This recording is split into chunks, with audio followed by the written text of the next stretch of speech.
It's Tuesday, January 4th, 2022.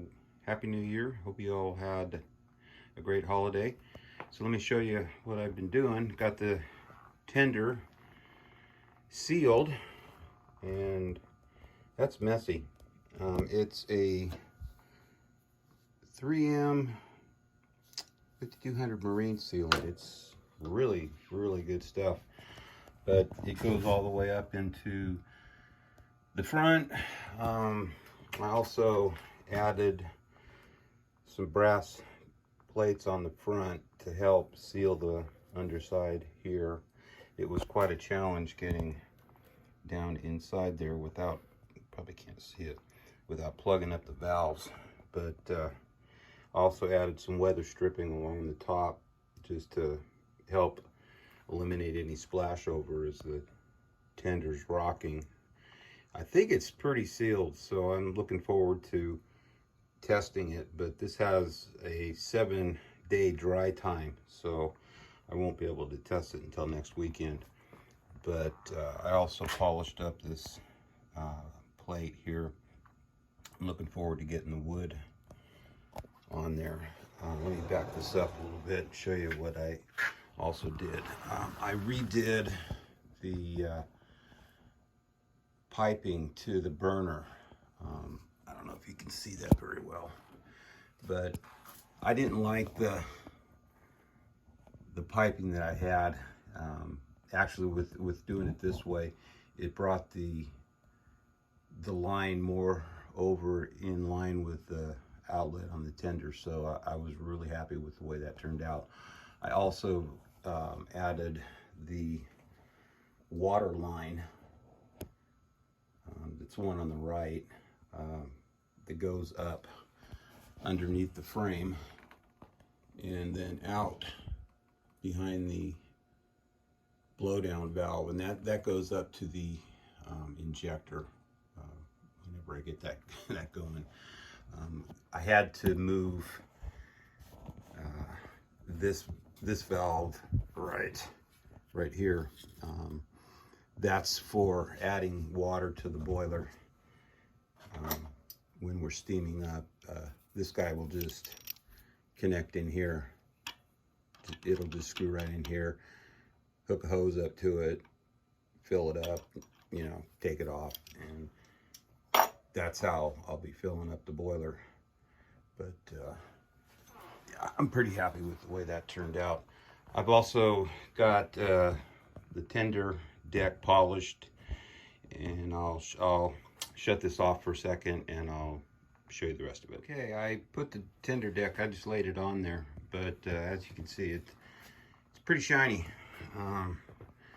That was a fun project on my knees, sanding and polishing and buffing that thing, but it turned out good enough. I also drilled all the holes for the 15 screws that mount it down. I also glued the fill cap with what is it? It's the E6000, and that way if I ever need to take it off to polish this some more, just heat it up and I'll be able to take it off. It's pretty solid, but I think that's going to work out really well. And the other thing I did was I redid the handles for the injector and crosshead pump. I did it because I had to redo the drawbar pins, because when I posted that on a couple of the live steam pages, I got some red flags from people saying that the brass pins really weren't going to hold up, and I never really thought about that. But in the event of a derailment, and it will happen, there needs to be flexibility in the drawbar, and these pins need to be able to withstand that torque. So what I did is I remachined them in steel, and I like the look because I was able to match them to the, you know, to the valve handles, and I think that really made it look really good.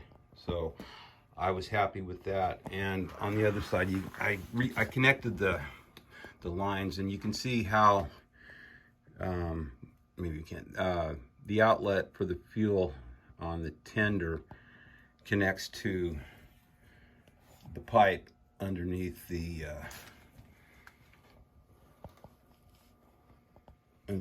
burner here.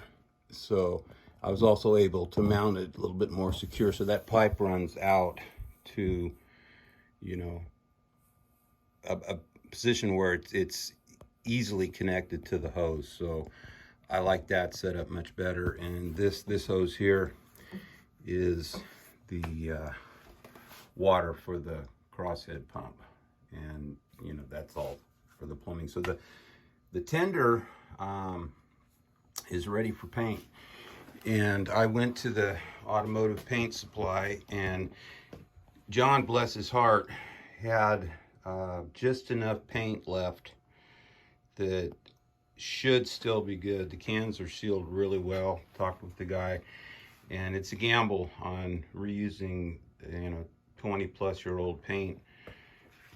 But I got the catalyst and the primer and the clear coat for it. So that's going to be coming relatively soon, because the tender is virtually done. So it's ready for paint. I'm debating on putting a bead along the top of that, but that requires taking some 1/4-inch copper tubing and cutting a slit in it and fitting it over the edges, and then silver soldering it all the way around. So I don't know if I'm going to do that. I'm thinking I probably will. I'm going to try a sample of it on a piece of scrap stainless that I've got, and see how easy it is to actually do it.